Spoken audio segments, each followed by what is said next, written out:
biar bisa terima kakak lagi. Terus biar Allah juga yang buka pintu hati mama sama bapak supaya bisa dapat hidayah dari Allah. Primasari hidup di kawasan yang mayoritas pengikut Rasulullah. Meski punya banyak teman muslim, tetapi dalam hatinya tetap tak suka dengan Islam. Suatu kali, dia main ke rumah temannya. Dasar hobi baca, Primasari kemudian membaca poster ayat kursi beserta artinya yang terpanjang di rumah temannya tersebut. Sejak itu, dia makin penasaran dan rasa ingin tahu tentang Islam mulai tumbuh. Beberapa waktu kemudian, ada kejadian yang membuatnya terkejut. Pada malam hari, terjadi gemuruh angin yang membuatnya terbangun. Ketika keluar rumah, dia melihat pohon tertiup angin seperti menirukan gerakan rukuk sholat. Gerakan yang sering dia lihat saat temannya menunaikan sholat. Pohon kan biasanya tegak lurus, tapi malam itu beda. Sampai seperti rukuknya orang Islam, ujar Primasari.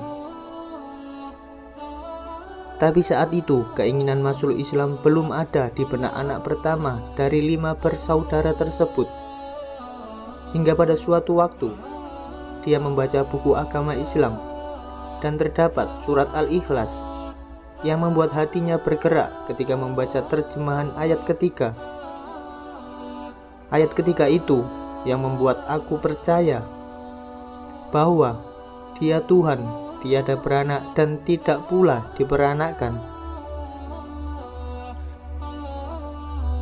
Dengan keyakinan itu, dia bercerita kepada gurunya di sekolah yang kebetulan beragama Islam. Dia meminta guru tersebut mengenalkan kepada orang yang bisa membantu mensyahadatkannya. Tanpa sepengetahuan keluarga, dia bersyahadat dan menjadi mu'alaf. Tapi hal ini masih disembunyikan dari keluarga, khususnya orang tua. Usai bersyahadat, Primasari mengganti namanya jadi Nur Hidayah. Dia sering menumpang di rumah tetangganya untuk menunaikan sholat. Lama-kelamaan, kabar mengenai dia mu'alaf sampai kepada keluarganya. Nur Hidayah pun belum berani bercerita karena tahu keluarganya tidak menyukai Islam, khususnya sang ayah. Islam itu nggak jahat yang seperti bapak sama mama kira. Islam itu bukan teroris, Pak. Kakak pengen jadi lebih baik. Kakak tetap jadi anaknya mama sama bapak. Karena menurut ayahnya, orang Islam ketika melakukan bom bunuh diri selalu mengucapkan Allahu Akbar. Tapi rahasianya itu tidak berlangsung lama. Dia kepergok oleh ayahnya saat mencoba ingin mengenakan hijab. Lantas ayahnya menanyakan kebenaran itu dan Nur Hidayah membenarkannya. Keluarganya sangat kecewa atas keputusan Nur Hidayah, apalagi ayahnya yang sangat menentang keras. Akibatnya Nur Hidayah mendapat perlakuan kasar dari sang ayah. Pikirannya terguncang, kendati begitu dia pula tetap yakin dengan agama Islam. Iya, aku dipukul, kepalaku dipukul, ucapnya untuk mengenang kejadian tersebut. Nur Hidayah mengaku sempat dipaksa untuk kembali ke keyakinan awal, tapi dia menolak. Ayahnya berpikir Nur Hidayah mu'alaf karena terpengaruh tetangga dan gurunya. Nur Hidayah kemudian dipindahkan ke sekolah di Pematang Siantar, daerah rumah neneknya. Di sana saya dipaksa ke gereja, padahal dulu gak pernah juga disuruh ke gereja. Saya ikuti, tapi tetap hati saya sebagai umat Islam. Dia tidak nyaman dengan sekolahnya yang baru, hatinya resah. Hal itu juga mempengaruhi terhadap nilai di sekolah. Nur Hidayah yang notabene siswi berprestasi menjadi jeblok karena tekanan dari keluarganya. Apalagi ketika awal menjalankan ibadah puasa, dia tetap sembunyi-sembunyi berpuasa. Sahur pun hanya mie instan dan air putih. 2 hari berpuasa, dia sempat menyerah karena tidak ada makanan yang bisa dia konsumsi saat sahur. Menurutnya, keluarganya masih terus menawarkan untuk makan makanan tidak halal. Tentunya Nur Hidayah menolak. Bahkan peralatan makan dan minum dia cuci dengan tanah sebanyak 7 kali agar tidak najis. Semakin lama, hidup tertekan membuatnya tidak nyaman. Dia ingin memperdalam agama dan terus meningkatkan iman. Nur Hidayat terus membaca buku-buku Islam untuk menambah pengetahuannya. Kemudian, dia mendapat informasi dari internet bahwa ada pondok pesantren yang khusus menampung para mu'alaf. Bekal uang tabungan Nur Hidayah berangkat ke Jakarta. Dia pun tidak pamit kepada orang tuanya karena sudah diusir dan tak lagi dianggap anak.